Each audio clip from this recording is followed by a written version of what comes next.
میں ایک truck driver ہوں۔ اس ٹائم میری عمر 40 سال ہے۔ میں نے اپنی زندگی کا زیادہ حصہ سڑکوں پر ہی گزارا ہے۔ میرے ساتھ کافی واقعات ہو چکے ہیں، لیکن جو واقعات سب سے خوفناک ہے آج وہ میں آپ کے ساتھ شیئر کرنا چاہتا ہوں۔ تو کہانی شروع ہوتی ہے سن 2021 سے۔ یہ مونسون کا موسم تھا اور ویکینڈ پر میں اپنے گھر آیا ہوا تھا۔ میں سو رہا تھا کہ مجھے ایک کال آتی ہے کہ کچھ بہت امپورٹنٹ سامان ہے جو گاؤں سے شہر لے کر جانا ہے اور آج ہی شہر کے لیے نکلنا ہے۔ پہلے تو میں نے سوچا کہ میں انکار کر دوں، کیونکہ ویکینڈ میں اپنے بچوں کے ساتھ ہی گزارا کرتا تھا، لیکن جب انہوں نے مجھے اچھے کرائے کی آفر کی تو میں مان گیا کہ کوئی نہیں، ایک دن کا سفر ہے، میں سامان پہنچا کر کل رات کو واپس آ جاؤں گا تو میں مان جاتا ہوں۔ اس ٹائم دوپہر کے 4 بجے کا ٹائم تھا۔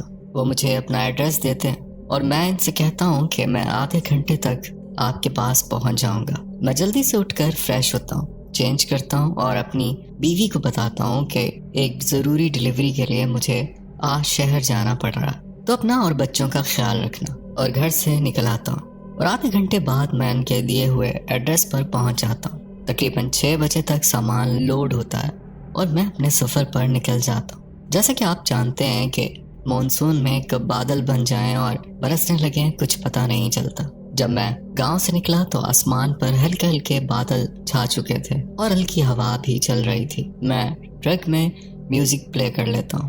میں موبائل پر ٹائم دیکھتا ہوں تو 7:30 ہو چکے تھے اور آہستہ آہستہ موسم کے تیور بھی بدل رہے تھے۔ اب چاروں طرف آسمان پر کالے بادل چھا گئے تھے اور آہستہ آہستہ ہوا بھی تیز ہوتی جا رہی تھی۔ مجھے اندازہ تھا کہ مجھے راستے میں بارش کا سامنا کرنا پڑ سکتا ہے، اس لیے میں ٹرک کو کافی تیز چلا رہا تھا کہ موسم زیادہ خراب ہونے سے پہلے ہی شہر کے قریب پہنچ جاؤں۔ بتاتا چلوں کہ مجھے شہر پہنچتے ہوئے تقریباً 5 گھنٹے لگنے تھے۔ شام 8:30 بجے کے قریب میں ایک ڈھابے پر رک کر کھانا کھاتا ہوں اور چائے پیتا ہوں، کیونکہ آگے جس روڈ پر مجھے سفر کرنا تھا اس کے دونوں طرف دور دور تک کوئی آبادی نہیں تھی اور نہ ہی کوئی شاپس وغیرہ۔ سڑک کے دونوں طرف گھنا جنگل تھا۔ خیر، مجھے کھانا وغیرہ کھاتے وہاں پر 9 بج جاتے ہیں اور میں اپنے آگے کا سفر شروع کرتا ہوں۔ مجھے وہاں سے نکلے ابھی پونا گھنٹہ ہی ہوا تھا کہ ہلکی ہلکی بوندا باندی شروع ہو جاتی ہے۔ میں ٹرک مزید تیز چلانا شروع کر دیتا ہوں، کیونکہ ابھی میرا آدھے سے بھی زیادہ سفر باقی تھا۔ اب رات کا وقت، چاروں طرف پھیلا ہوا اندھیرا اور سڑک پر دور دور تک نظر آتے لمبے لمبے درخت، جو بادلوں کے چمکنے کی وجہ سے اور بھی خوفناک لگ رہے تھے۔ بارش بہت زیادہ تیز ہوتی جا رہی تھی اور ہوا اتنی تیز چل رہی تھی کہ کسی ٹائم پہ میرا ٹرک بھی اچکولے کھانے لگتا تھا۔ کہتے میں مجھے ٹرک کی ہیڈ لائٹ میں ایک گاڑی کھڑی نظر آتی ہے، جس کا ڈرائیور والا ڈور کھلا ہوا تھا۔ پہلے تو میں اس کے پاس سے گزر آیا، لیکن پھر مجھے خیال آیا کہ ہو سکتا ہے کوئی مصیبت میں ہو اور اسے مدد کی ضرورت ہو، تو میں تھوڑا آگے جا کر اپنا ٹرک روک دیتا ہوں۔ گاڑی اور ٹرک کے بیچ تقریباً 8 سے 10 قدم کا فاصلہ تھا۔ میں ٹارچ اٹھاتا ہوں اور ٹرک میں سے نکل کر گاڑی کی طرف بڑھتا ہوں۔ بارش اتنی زیادہ تیز تھی کہ آنکھیں بھی نہیں کھل رہی تھی۔ میں جلدی سے گاڑی کے پاس پہنچتا ہوں، اس کے اندر دیکھتا ہوں تو کوئی بھی نہیں ہوتا۔ میں ٹارچ ادھر ادھر مار کر چیک کرتا ہوں کہ شاید کوئی گاڑی سے باہر نکلا ہوا ہو۔ میں آواز بھی دیتا ہوں کہ کیا کوئی ہے یہاں، کیا کسی کو مدد چاہیے، لیکن وہاں صرف ہوا اور بارش کا ہی شور تھا۔ میں پوری طرح سے بھیگ چکا تھا۔ پھر میں نے سوچا کہ شاید کسی کی گاڑی خراب ہوئی ہے اور اسے یہیں چھوڑ کر کسی سے لفٹ لے کر چلا گیا ہوگا، اور یہی سوچ کر میں واپس اپنے ٹرک کی طرف جانے لگتا ہوں کہ اچانک مجھے جنگل والی سائڈ سے کسی کی بہت تیز بھاگنے کی آواز آتی ہے، تو میں رک کر اس طرف ٹارچ مارتا ہوں۔ آپ کو پتا ہوگا کہ پانی پر بھاگنے کی آواز کس طرح کی ہوتی ہے۔ وہ قدموں کی آواز بہت ہی بھاری تھی اور مجھے ایسا لگ رہا تھا جیسے کوئی بھاگتا ہوا میری طرف آ رہا۔ میں اسی طرف ٹارچ مار کر پھر سے آواز دیتا ہوں، کیا کوئی ہے یہاں؟ میرا اتنا بولتے ہی وہ آواز آنا بند ہو جاتی ہے، اور جیسا کہ آپ کو پتا ہے کہ یہ انسانی فطرت ہے کہ آپ کے اندر ایک تجسس پیدا ہو جاتا ہے۔ اس ٹائم میرے ساتھ بھی یہی ہوا۔ میں نے سوچا کہ میں تھوڑا آگے جا کر دیکھتا ہوں، تو میں اسی طرف چلنے لگتا ہوں۔ تھوڑا دور جا کر پتہ نہیں کیوں میرے دماغ میں یہ خیال آتا ہے کہ یہ کوئی ٹریپ بھی تو ہو سکتا ہے۔ آپ نے سنا ہوگا کہ چور ڈاکو وغیرہ لوگوں کو لوٹنے کے لیے اس طرح کے کنڈے اپناتے ہیں۔ یہ خیال آتے ہی میں واپس پلٹتا ہوں اور اپنے ٹرک کی طرف جانے لگتا ہوں۔ میری نظر پھر سے گاڑی پر پڑتی ہے اور وہ سین دیکھ کر ہی میں خوف زدہ ہو جاتا ہوں۔ گاڑی کا ڈرائیونگ ڈور جو کہ پہلے کھلا ہوا تھا اب وہ بند تھا۔ میں حیران ہوتا ہوں کہ یہ کیسے ہو سکتا ہے۔ میں سوچتا ہوں کہ شاید جب میں گاڑی کے پاس گیا تھا چیک کرنے کے لیے تو ہو سکتا ہے میں نے یہ بند کر دیا ہو۔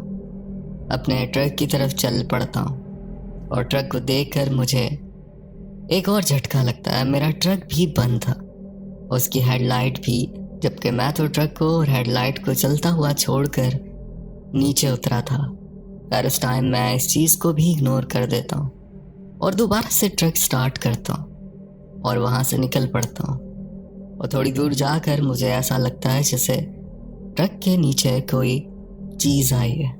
بارش اتنی زیادہ تیز ہو رہی تھی کہ سامنے دیکھنے کی باوجود بھی مجھے نظر نہیں آ رہا تھا۔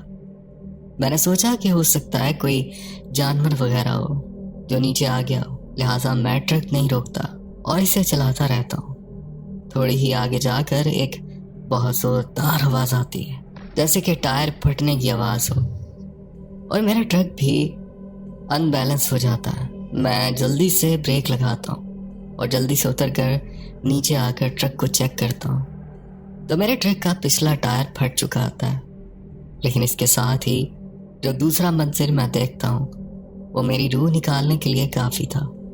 اس ٹائر کے نیچے سے خون کی ایک لمبی لائن بنی ہوئی تھی جو پیچھے کی طرف جا رہی تھی۔ عدنان بھائی، جتنی تیز بارش ہو رہی تھی، اگر کوئی چیز ٹائر کے نیچے آئی بھی ہوتی تو اس کا خون بارش کی وجہ سے صاف ہو جانا تھا، لیکن وہ خون بارش سے صاف نہیں ہو رہا تھا، اور یہ دیکھ کر ہی میرے رونگٹے کھڑے ہو گئے۔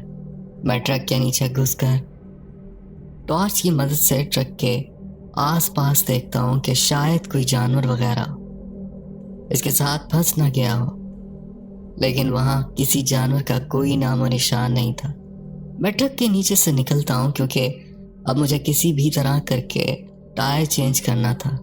میں سارے ٹولز وغیرہ نکالتا ہوں اور ٹائر چینج کرنے لگتا ہوں۔ اس رات تو شاید بارش کا بھی کوئی طوفان تھا جو کم ہونے کا نام ہی نہیں لے رہا تھا۔ میں ابھی ٹائر چینج کر ہی رہا تھا کہ مجھے ایسا لگتا ہے جیسے کسی نے ٹرک کا ڈرائیونگ والا ڈور کھولا ہے۔ میں جلدی سے ٹارچ اس طرف مارتا ہوں، لیکن دروازہ ویسے ہی بند تھا۔ تو میں سوچتا ہوں کہ شاید میں ڈر رہا ہوں، جس کی وجہ سے یہ سارے خیالات میرے دماغ میں آ رہے ہیں اور مجھے یہ چیز فیل ہو رہی ہے۔ مجھے ابھی تک اندازہ نہیں تھا کہ میں کس مصیبت میں پھنسنے والا ہوں۔ میں تقریباً ٹائر چینج کر چکا تھا اور سارے ٹولز بیگ میں رکھ رہا تھا کہ مجھے ایسا لگا جیسے کسی نے میرے کاندھے پر ہاتھ رکھا۔ میں چونک کر پیچھے دیکھتا ہوں، لیکن اس بار بھی وہاں کوئی نہیں تھا۔ اس ٹائم مجھے اتنا خوف آ رہا تھا کہ میں آپ کو بیان نہیں کر سکتا۔ آج بھی یہ بتاتے ہوئے میرے رونگٹے کھڑے ہو رہے ہیں اور مجھے وہی خوف محسوس ہو رہا، اور جو اس ٹائم محسوس ہو رہا تھا۔ میں جلد سے جلد اس جگہ سے نکل جانا چاہتا تھا۔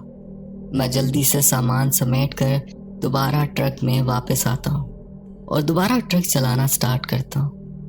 میں جتنی بھی سپیڈ دے رہا تھا، مجھے ایسا لگ رہا تھا جیسے ٹرک اتنا ہی سلو چل رہا ہے اور کوئی اسے پیچھے کی طرف کھینچ رہا ہے۔ اور پھر اچانک میری نظر درختوں والی سائڈ پر جاتی ہے۔ میں کیا دیکھتا ہوں کہ ایک بہت لمبا سایہ جو درخت کی آڑ میں کھڑا ہے، اس نے ہڈی ٹائپ کچھ پہنا ہوا ہے۔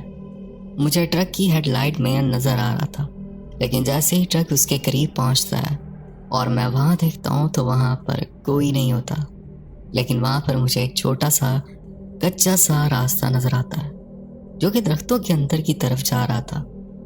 وہاں سے کچھ ہی آگے جا کر مجھے اپنا ٹرک روکنا پڑتا ہے کیونکہ آگے کا راستہ بلاک ہو چکا تھا۔ میں دیکھتا ہوں کہ سڑک پر وہ بہت بڑے بڑے درخت گرے ہوئے ہیں۔ پہلے ہی خوف سے میرا حال برا ہو چکا تھا اور اب اوپر سے یہ نئی مصیبت آن پڑی تھی۔ میری سمجھ میں نہیں آتا میں کیا کروں، تو میں کسی کو کال کرنے کے لیے اپنا موبائل نکالتا ہوں، لیکن شاید بارش کی وجہ سے وہاں نیٹ ورک بھی نہیں آ رہا تھا۔ یہ دیکھ کر میں اور زیادہ پریشان ہو جاتا ہوں اور سوچتا ہوں کہ اب کیا کروں۔ تو اچانک میرے دماغ میں خیال آتا ہے کہ ابھی میں نے پیچھے ایک کچا راستہ دیکھا، ہو سکتا ہے اس طرف کوئی گھر یا آبادی وغیرہ ہو۔ میں ان سے مدد لینے کی کوشش کرتا ہوں۔ یہی سوچ کر میں اپنے ٹرک کو ریورس کرتا ہوں اور اس کچے راستے کے سامنے لا کر روک دیتا ہوں۔ میں ٹارچ اٹھاتا ہوں، ٹرک کو لاک کرتا ہوں اور اس طرف چلنے لگتا ہوں۔ حیرت کی بات یہ تھی کہ اتنی بارش کے باوجود بھی وہ راستہ گیلا نہیں ہوا تھا اور نہ ہی وہاں پر کوئی کیچڑ وغیرہ تھا۔ میں اس ٹائم اتنا پریشان اور خوف زدہ تھا کہ اس طرف میرا دھیان ہی نہیں گیا اور میں سیدھا اس راستے پر چلنے لگا۔ لیکن اس راستے پر چلتے ہوئے ایک چیز جو مجھے محسوس ہوئی کہ کوئی میرے پیچھے پیچھے چل رہا ہے۔ جب میں نے ٹارچ مار کر دیکھا وہاں کوئی نہ ہوتا، لیکن یہ احساس مجھے مسلسل ہوتا رہا۔ جیسے جیسے آگے بڑھ رہا تھا وہ جنگل کا ایریا ختم ہو رہا تھا۔ 10 منٹ چلنے کے بعد وہاں پر مجھے کچھ کچے گھر نظر آئے جن میں بالکل ہلکی ہلکی روشنی جل رہی تھی، جیسے دیوں کی روشنی ہوتی ہے۔ عدنان بھائی وہ گھر بہت عجیب طرح سے بنے ہوئے تھے، یعنی ایک گھر کے اندر سے ہی دوسرے گھر کا راستہ تھا۔ چھوٹی چھوٹی کچی دیواریں تھیں اور ان گھروں کو دیکھ کر ایسا لگ رہا تھا جیسے کوئی بھول بھلیاں بنائی گئی ہو۔ میں جا کر ایک دروازے پر دستک دیتا ہوں، لیکن 1-2 منٹ تک مجھے کوئی جواب نہیں آتا۔ میں پھر سے وہ دروازہ بجاتا ہوں تو وہ دروازہ خود بخود ہی کھل جاتا ہے۔ میں ڈرتے ڈرتے اندر قدم رکھتا ہوں۔ اس گھر کا ایک چھوٹا سا کچا صحن ہوتا ہے، تو کچے کمرے ہوتے ہیں جن میں لکڑی کی ونڈو لگی ہوتی ہے۔ کمرے کے آگے برآمدہ ٹائپ سا ایک شیڈ بنا ہوتا ہے۔ دونوں کمروں کے دروازے بھی لکڑی کے ہوتے ہیں۔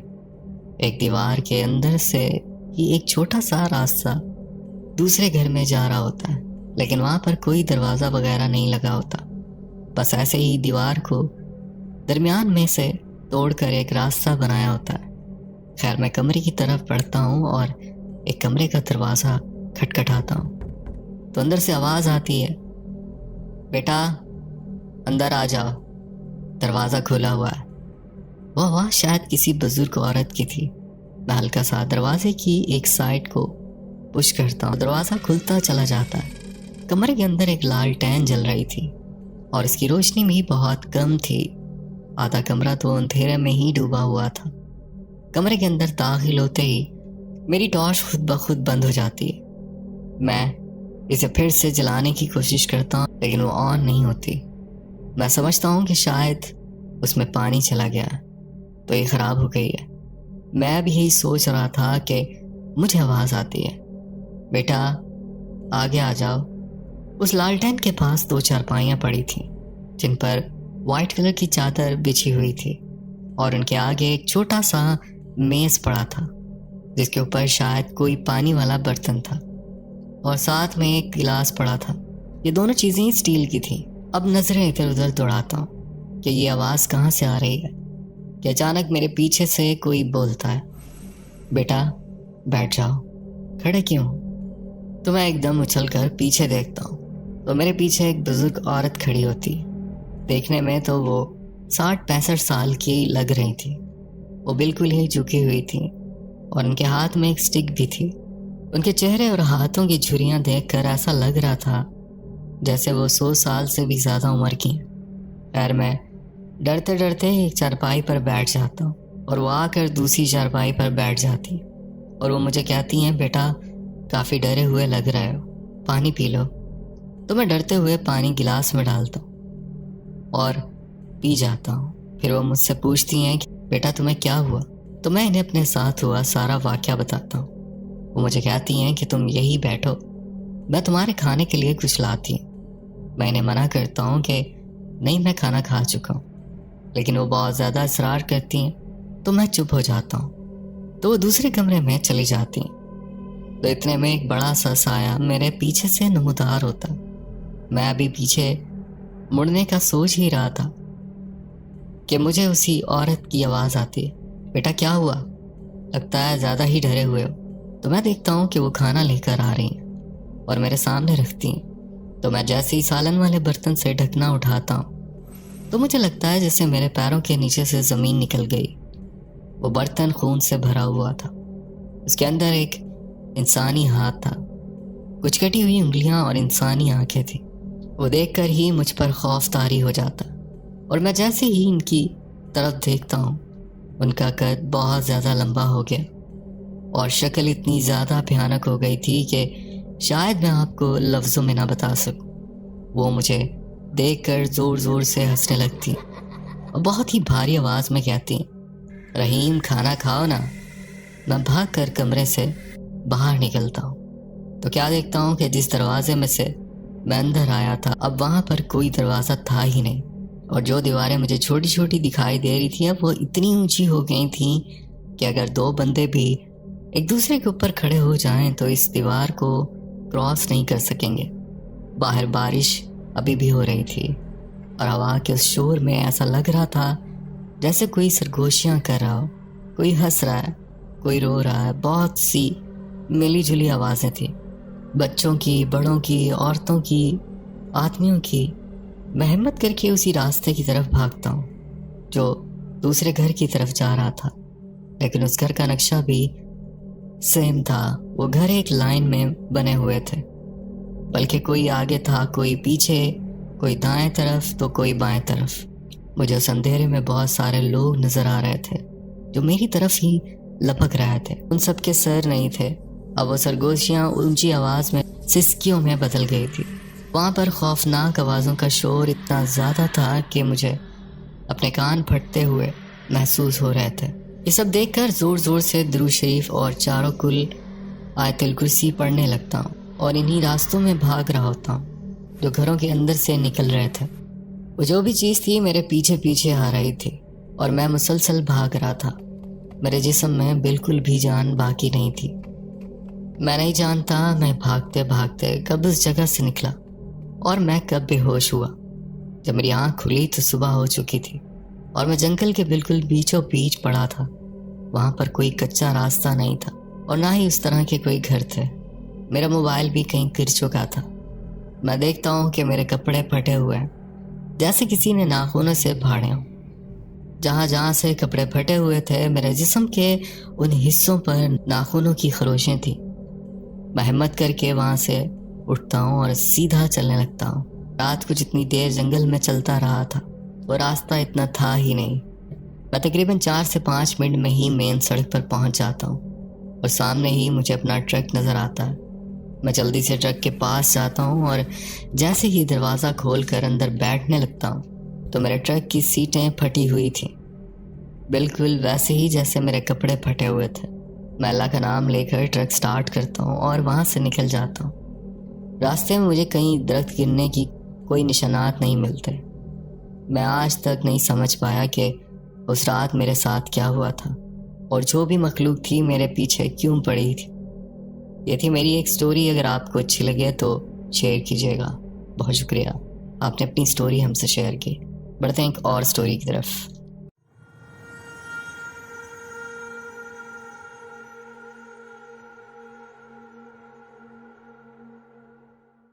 ایک دن ہمیں کام کے سلسلے میں شارجہ کی ریاست خرافان جانا پڑا۔ وہاں ایک یونیورسٹی میں کام تھا۔ یہ کام ہمارے ارباب کے دوست کا تھا۔ اس نے ہمیں کہا کہ آپ نے یہ کام کرنا، 3-4 دن کا کام ہے تو آپ لوگ وہیں رک جائیے گا اور جب کام ختم ہو تو واپس دبئی آ جانا۔ میں پہلے کبھی وہاں نہیں گیا تھا۔ وہ 2 گھنٹے کا سفر تھا۔ ہمارے پاس اپنی گاڑی تھی تو ہم نکل پڑے۔ وہ راستہ دن میں بہت خوبصورت تھا۔ پہلے گھنٹے میں جب ہم شہر سے نکلتے ہیں پہلے صحرا تھا اور اس کے بعد آگے پہاڑ شروع ہو جاتے ہیں، ٹنلز آتی ہیں اور ان کے اندر سے گزر کر جانا ہوتا ہے۔ جب ہم وہاں پہنچے تو پہلی رات بالکل نارمل تھی۔ یونیورسٹی تھی اور اس کے ساتھ ہی ہمیں ایک کمرہ دیا ہوا تھا۔ پہلے دن کام ختم کر کے جب ہم اپنے کمرے میں آئے، فریش ہو کر کھانا وغیرہ کھا کر ہم سب لیٹ گئے اور پھر اگلے دن کام پر چلے گئے۔ جب ہم واپس آئے اور جیسے ہی رات کا 1 بجا تو مجھے ایسا لگا جیسے کوئی بچہ رو رہا۔ یہ ہماری دوسری رات تھی۔ مجھے ایسا لگا شاید میرا وہم ہے، کیونکہ وہاں بس یونیورسٹی ہے اور آس پاس کوئی آبادی نہیں۔ وہ آواز اور زور سے آنے لگی۔ ہماری رہائش کے سامنے پہاڑ تھا اور پیچھے یونیورسٹی تھی، اس کے بھی چاروں طرف پہاڑ تھے۔ وہ آواز یونیورسٹی کے اندر سے ہی آ رہی تھی۔ اس کا ایک سائڈ ڈور تھا اور اس کی چابی ہمارے پاس ہی تھی۔ میں اٹھا اور اندر گیا۔ مجھے ایسا لگا کہ وہ آواز میرے بہت قریب سے آ رہی ہے۔ جب میں نے غور کیا تو وہ دوسرے فلور سے آ رہی تھی۔ میں اس آواز کو فالو کرنے لگا۔ جیسے جیسے میں اوپر بڑھ رہا تھا، آواز تیز ہوتی جا رہی تھی اور ساتھ ساتھ میرے دل کی دھڑکن بھی۔ اس وقت پوری یونیورسٹی میں بس میں ہی تھا اور وہ خوفناک آواز گونج رہی تھی جیسے کوئی بہت ہی تکلیف میں ہو۔ جیسے ہی میں اوپر گیا، وہ منظر دیکھ کر میرا دل باہر آ گیا۔ میں نے ایک بچے کو ایسی حالت میں دیکھا کہ اس کی آنکھوں سے خون آ رہا تھا اور وہ میری طرف دیکھ کر مسکرا رہا تھا۔ اس کی وہ مسکراہٹ اتنی خوفناک اور دل دہلا دینے والی تھی کہ میں بیان نہیں کر سکتا۔ مجھے میری سانس میرے حلق میں رکتی ہوئی محسوس ہو رہی تھی۔ اس وقت مجھے لگا کہ میری ٹانگوں میں جان نہیں ہے۔ میں نے ہمت کر کے چیخ ماری اور فوراً وہاں سے نکل آیا۔ وہاں سے لے کر اپنے کمرے میں آنے تک خوف سے میرا جسم کانپ رہا تھا۔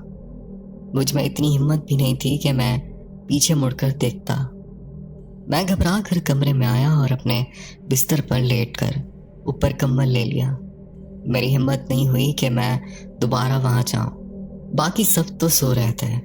تیسری رات ہوئی تو اس رات یہ ہوا کہ 11 ساڑھے 11 بجے کا ٹائم تھا۔ وہ علاقہ بہت سنسان تھا۔ جس حصے میں ہم کام کر رہے تھے وہاں کوئی بھی نہیں ہوتا تھا، اور دوسرے حصے میں دن کے وقت کچھ اسٹوڈنٹس ہوتے ہیں۔ میں اور میرا دوست بیٹھ کر باتیں کر رہے تھے۔ وہ کہتا ہے کہ میں واش روم ہو کے آتا ہوں۔ ساتھ ہی واش روم تھا۔ آدھا گھنٹہ ہو گیا وہ واپس نہیں آیا۔ مجھے ٹینشن ہونے لگی، کیونکہ ایک رات پہلے میرے ساتھ وہ واقعہ ہوا تھا، لیکن میں نے کسی کو نہیں بتایا تھا۔ جب میں دوست کو دیکھنے کے لیے گیا، میں نے پہلے دروازہ نوک کیا کہ جلدی سے باہر آؤ، مجھے بھی واش روم جانا ہے، لیکن اس کا کوئی رسپانس نہیں آیا۔ جب میں نے دروازہ کھولا تو وہ کھلا ہوا تھا اور وہ اندر بے ہوش پڑا ہوا تھا۔ میں جلدی سے واپس کمرے میں گیا، دوسرے لڑکوں کو لے کر آیا اور اسے اٹھا کر کمرے میں لے کر گئے۔ جب اسے ہوش آیا تو ہم نے پوچھا کہ کیا ہوا ہے، طبیعت خراب ہے کیا؟ تو اس نے کہا کہ نہیں۔ جب میں اندر گیا اور واش روم کرنے لگا، مجھے ایسا لگا کہ کوئی میرے ساتھ بیٹھ کر واش روم کر رہا ہے۔ جب میں نے وہاں دیکھا تو مجھے ایک چھوٹا بچہ نظر آیا اور میں وہیں بے ہوش ہو گیا۔ خیر وہ آ کر لیٹ گیا۔ اگلے دن ہم نے ارباب کو کال کی، ہم نے یہاں نہیں رکنا، جیسا بھی کرو ہمیں واپس آنا ہے۔ اس نے کہا کہ ٹھیک ہے، اگر آپ لوگوں نے کام نہیں کرنا تو آپ واپس آ جائیں، میں کسی اور کو بھیج دوں گا۔ جیسا کہ میں نے پہلے بتایا، وہاں بس پہاڑ اور صحرا ہی ہیں۔ جب ہم وہاں سے نکلے، پہلے پہاڑ شروع ہوئے، ہم لوگ اوپر کی طرف جا رہے تھے تو ہماری گاڑی اتنی ہیٹ اپ ہو گئی کہ ہمیں لگ رہا تھا جیسے ابھی اس میں آگ لگ جائے گی۔ حالانکہ موسم ایسا تھا کہ بادل گرج اور چمک رہے تھے، اور رات بہت ہی پراسرار تھی۔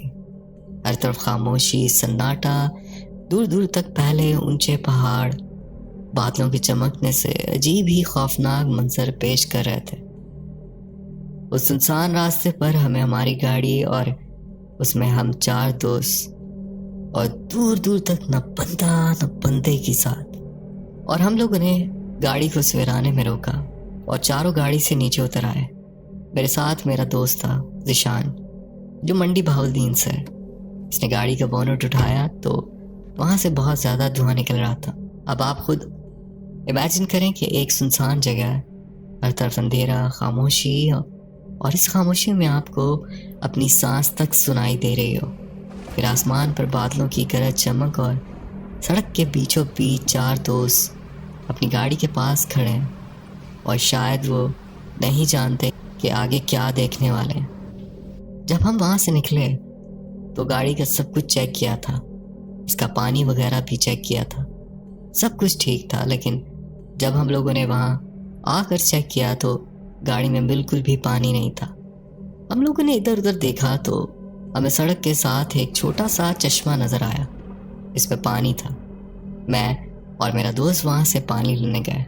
جب ہم وہاں سے پانی لے رہے تھے تو چونکہ بادل چمک رہے تھے اور ان کی روشنی زمین پر پڑ رہی تھی، تو پانی لیتے وقت ہمیں ایسا لگا کہ ہم سے تھوڑی دور چشمے کی اس طرف کوئی کھڑا ہے۔ یہ چیز ہم دونوں کو ہی محسوس ہوئی۔